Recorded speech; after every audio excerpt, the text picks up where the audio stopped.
Real estate business owners means agents, brokers और developers कई बार complain करते हैं कि उनका जो ग्रोथ पहले के कंपैरिजन में थोड़ा स्लो हो गया या रुक सा गया।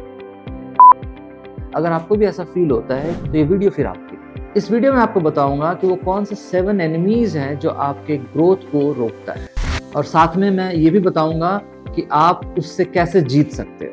Welcome once again to reality talk. My name is Sanjay Kumar, real estate business coach, और जानते हैं वो 7 एनिमीज कौन कौन से हैं। तो वो 7 एनिमीज को मैंने डिस्कवर नहीं किया है, ये आप लोगों ने बताया है। जिन लोगों को मैंने कोच किया है वहां से मैंने पिक किया है कि क्या क्या रीजन रहे जिसकी वजह से इसका ग्रोथ स्लो था और नहीं हो रहा था। तो उसमें से सबसे पहला जो दुश्मन है, सबसे पहला जो एनिमी है, वो है प्रोक्रास्टिनेशन। प्रोक्रास्टिनेशन क्या होता है? प्रोक्रास्टिनेशन का मतलब कि आपके पास सुबह से लेकर के शाम तक या रात तक करने के 10 काम होते हैं, 10 things you have to complete.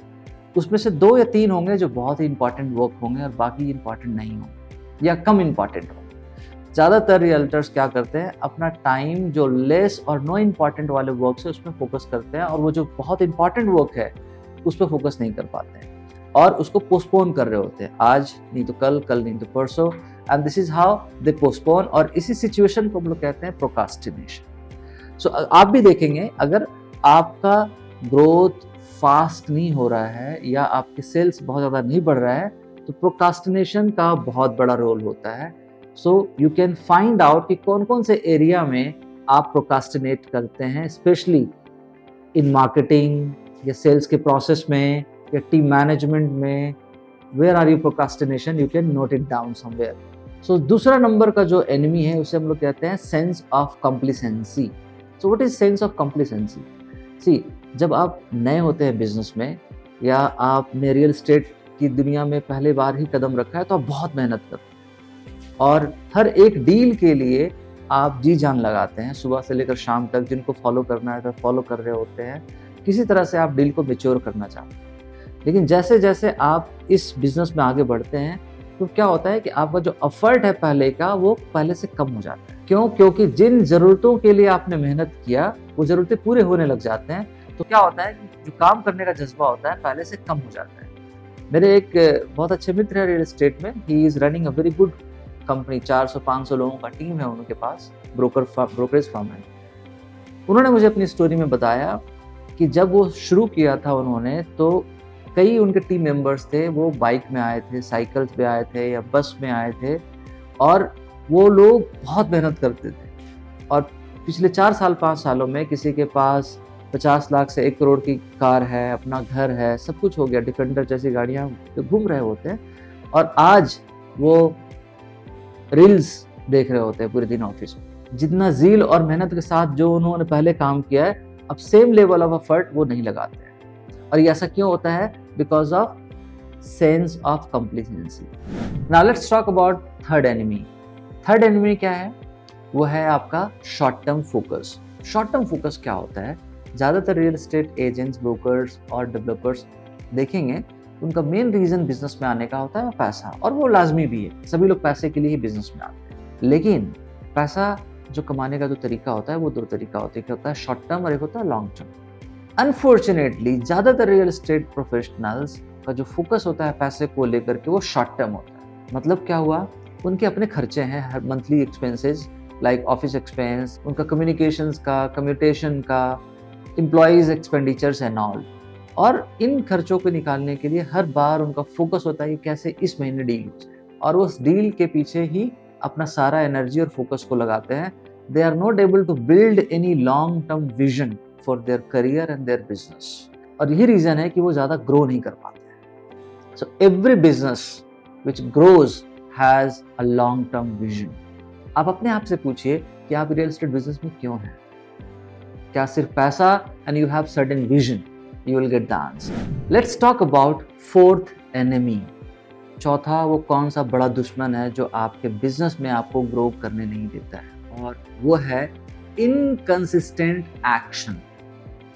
Inconsistent action का मतलब क्या हुआ कि आपने कोई गोल बनाया और उस गोल के लिए आपने काम करना शुरू किया, लेकिन पता चला आपने एक दिन काम किया, दूसरा दिन उस पर काम ही नहीं किया। आप हर एरिया में इसको देख सकते हैं, चाहे वो लीड जनरेशन की एक्टिविटीज़ को ले लीजिए, आप उसमें कंसिस्टेंटली काम नहीं कर रहे हैं, या फॉलोअप्स करना हो, उसमें आप कंसिस्टेंटली काम नहीं कर रहे हैं, या कोई मार्केटिंग एक्टिविटीज भी करना हो, उसमें आप consistently day in day out उस पर काम नहीं कर रहे। क्यों?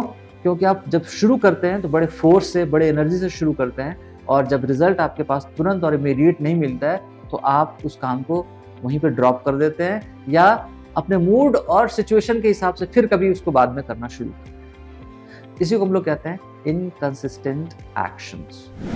Now let's talk about fifth enemy. वो फिफ्थ एनिमी क्या है?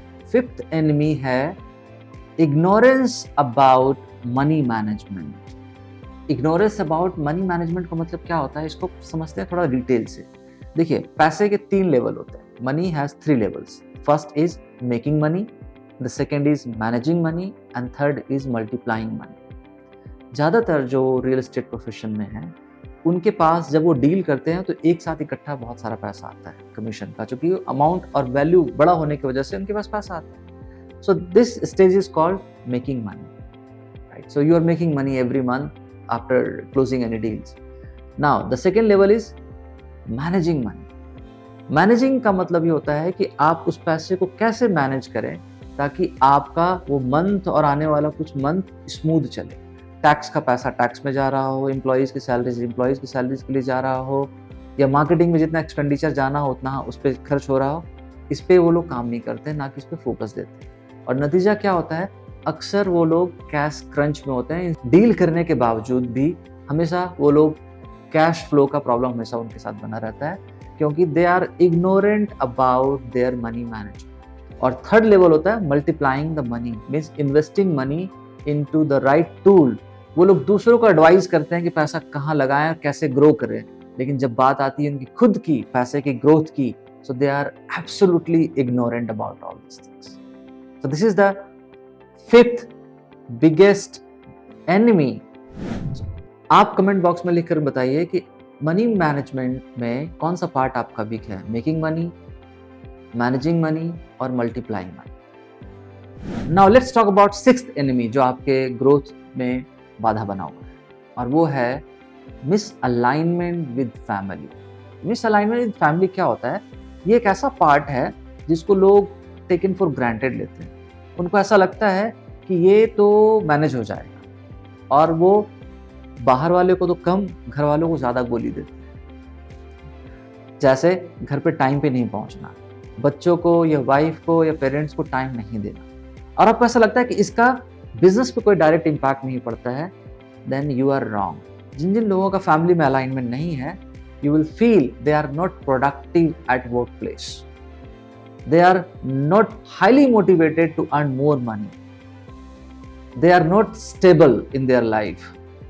सो misalignment with your family is one of the biggest enemies.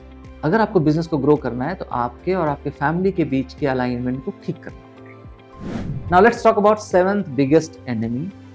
Thankfully इसको मैंने पकड़ लिया 2018 में, अदरवाइज शायद मैं यहाँ पे नहीं होता जहाँ पे आज हूँ। और वो उस एनिमी को मैं कहता हूँ IKE सिंड्रोम। IKE सिंड्रोम का मतलब क्या हुआ? I know everything. I know everything is the biggest enemy which is holding you back in your business. तो कैसे? मैं इसको ऐसे एक्सप्लेन करता हूँ। मैं अगर आपसे पूछता हूँ, अगर आप रियल एस्टेट बिजनेस में हैं, तो आप ये आंसर करेंगे कि मैं 5 साल से रियल एस्टेट में हूँ, 10 साल से हूँ, 15 साल से, 20 साल से, ये आपका आंसर होता है। लेकिन आप इस बात को नहीं जानते हैं कि जब फर्स्ट ईयर आपका रियल एस्टेट में था तो आपकी जो लर्निंग की स्पीड थी बहुत ज़्यादा थी। आप बहुत ज़्यादा कंटेंट कंज्यूम करते थे, बहुत ज़्यादा एक्सपीरियंसेस को गेन करके चीज़ों को सीखा। लेकिन साल 2 साल के बाद आपने क्या किया? मैकेनिकल वर्क करना शुरू किया, मतलब रिपीटेटिव वर्क को करना शुरू किया। आप नई चीज़ों को सीखना छोड़ दिए। क्यों? क्योंकि आपको ये फीलिंग आ गई कि मुझे सब कुछ पता है। अच्छा, कोई मुझे क्या सिखाएगा? मुझे तो भाई, मैं तो स्टैंडी लगाता था, डोर टू डोर ब्रोशर देता था, घर जाकर लोगों का दरवाजा खटखटाता था, वहां से अपनी करियर की शुरुआत की है, और मुझे रियल एस्टेट के बारे में सब कुछ पता है, मुझे कोई नहीं सिखा सकता। This was the mistake and this is the biggest enemy. ये आपका इतना बड़ा दुश्मन है आपके ग्रोथ का कि आपको ये बढ़ने नहीं देता। क्यों? क्योंकि आपने बढ़ने का सबसे बड़ा रीजन होता है continuous learning. When you have this syndrome, I know everything, वहीं पे आप अपनी लर्निंग को रोक देते हैं और दूसरे को जो आपको सिखाना चाहता है या जिससे आप सीख सकते हैं, आप उसको जज कर रहे होते हैं कि ये क्या सिखाएगा। And this is how you become defensive and you stop your growth. ये तो बात हो गई 7 एनिमीज की। क्वेश्चन ये है, करें क्या?